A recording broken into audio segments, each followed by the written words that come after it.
The first template that we will look at is called a knowledge gap approach. Before we discuss this approach, it's good to know what is a gap in research. What is a knowledge gap?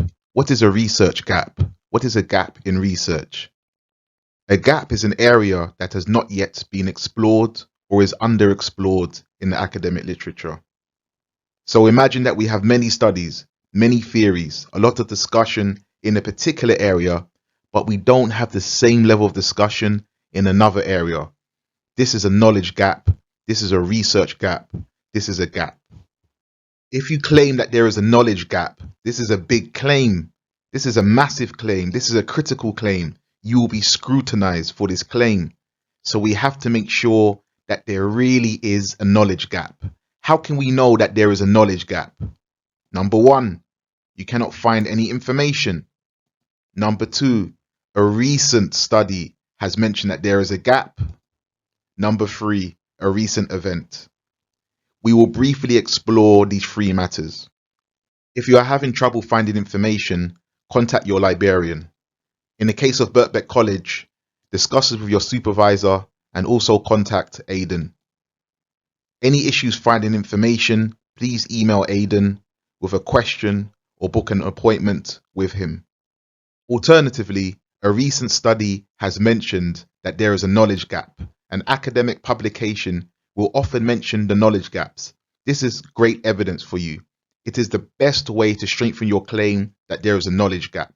By far the strongest way. Why did I specify a recent study? Not any study, but a recent study. It must be a recent study that makes this claim that there is a knowledge gap. Hopefully within the last 5 years or so. This will really strengthen your claim that there is a knowledge gap. Academic journal articles will mention the knowledge gaps right at the beginning or towards the end, near the conclusion section. Or you will find specific sections called future directions, future research. These sections will explain what new research is needed. Lastly, an event can cause knowledge gaps. Which type of events can cause knowledge gaps? COVID-19 lockdowns, new legislation, new government policy, new technology, economic downturn. Something has changed which has changed the landscape. So we want to research what happened after this fact. And because this thing is so new, there's been a gap and your research intends to fill this gap. So a recent event can cause a gap in knowledge. We know what life was like before the COVID-19 lockdowns, but we're not so sure what life is like after the COVID-19 lockdowns. And this is where your research will fill this gap. We will now look at the layout of the gap approach. Number one, the opening paragraphs of your introduction chapter. In these paragraphs, you will provide relevant background information to your dissertation topic.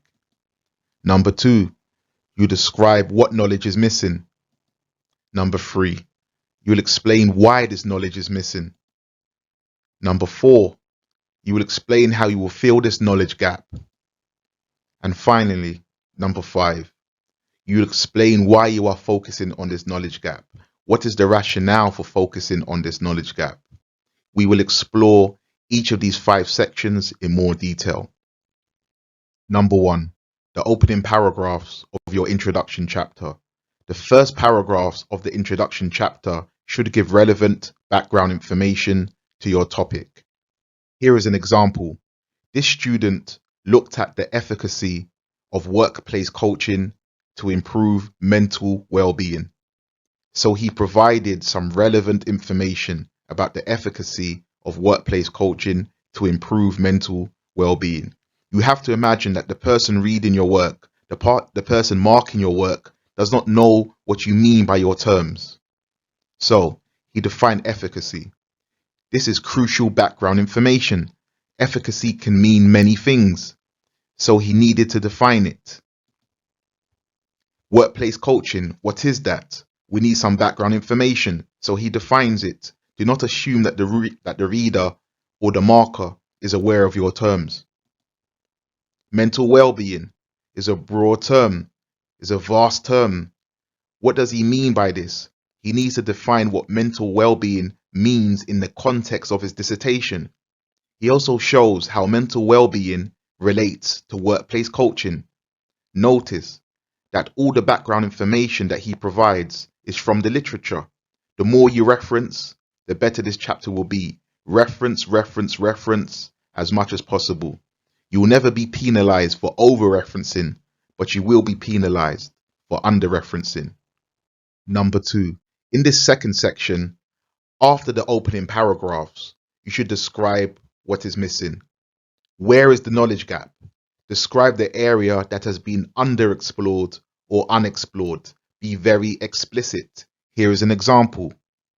In green, the student highlighted the area that has adequate literature.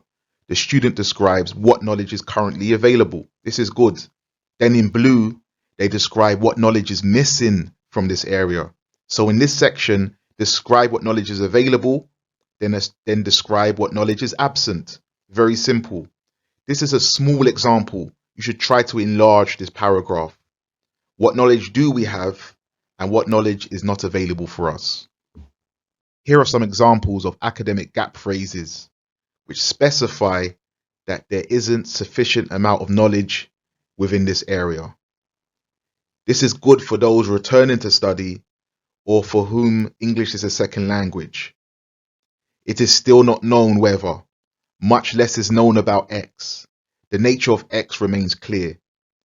These phrases are taken from an academic phrases book. I've included the link to the whole book.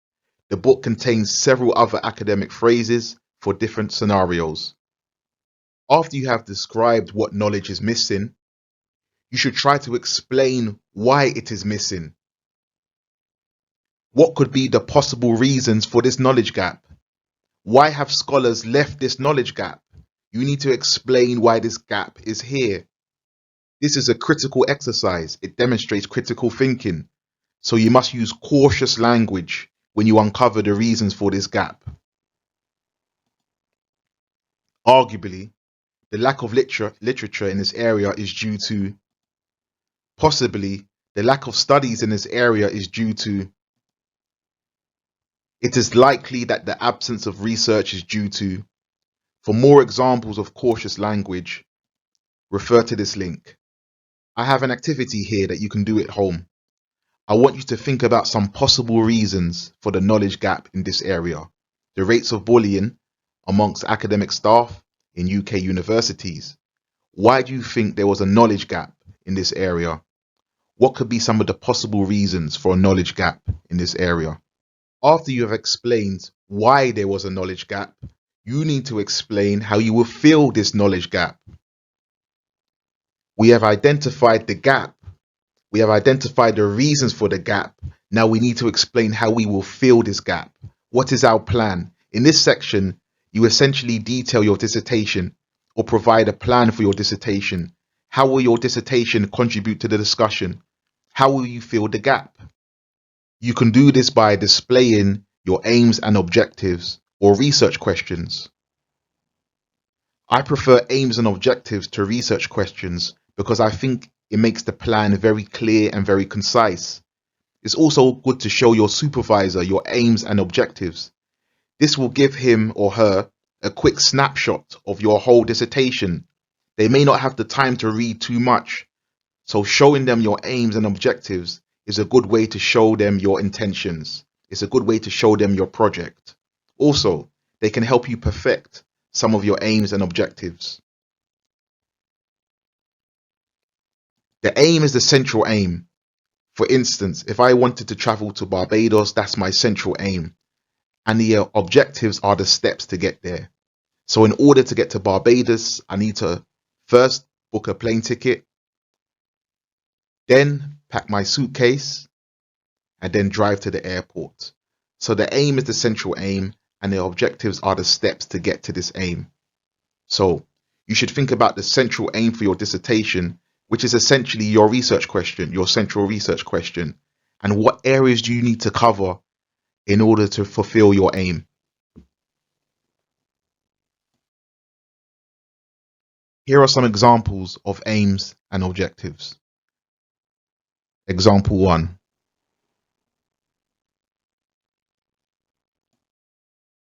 Example 2.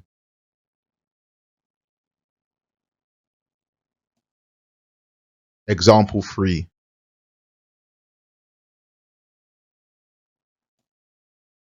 Example 4.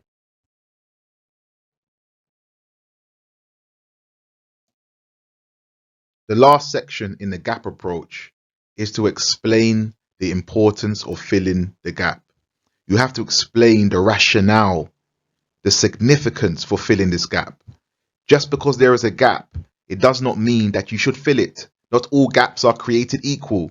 There might be a good reason why nobody has filled the gap. Maybe the gap is not interesting. Maybe the gap is not significant. So you must discuss the importance for filling this gap. What is the significance for filling this gap? Why did this gap need to be filled? Like in this picture, the leak or the gap has caused great problems. It has flooded the house and caused this man great distress. Equally, you have to explain that filling the gap is necessary. It is too problematic to leave the gap as it is.